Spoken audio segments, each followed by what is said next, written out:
Is the highest peak of Himalayas range इन पाकिस्तान। अब वो question ये पूछ रहा है कि हाईएस्ट पीक किसकी, हिमालय की, कहां पे, पाकिस्तान में। तो वो नांगा पर्वत है, नांगा पर्वत, नांगा पर्वत याद रखिएगा। इसको किलर माउंटेन्स भी कहते हैं, किलर माउंटेन्स। इसको नेकेड माउंटेन्स भी कहते हैं। क्यों कहते हैं ये अभी बताता हूं आपको।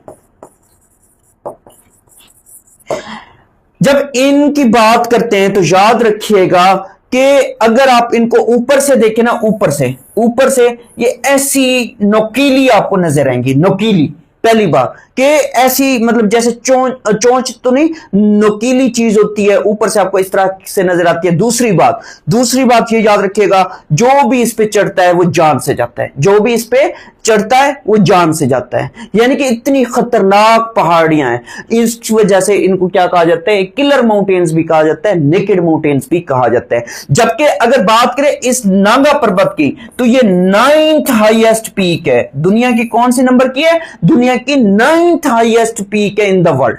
फिर इसकी अब हाइट की अगर बात करें तो इसकी हाइट कितनी है, इसकी हाइट जो है वो 8126 मीटर है। कितनी है, 8126 मीटर है। और यह है कहां, हिमालयास माउंटेन रेंज के अंदर है। और ये गिलगित बल्तिस्तान आपने याद रखना है, गिलगित बल्तिस्तान पाकिस्तान में, गिलगित बल्तिस्तान में वाक़ है।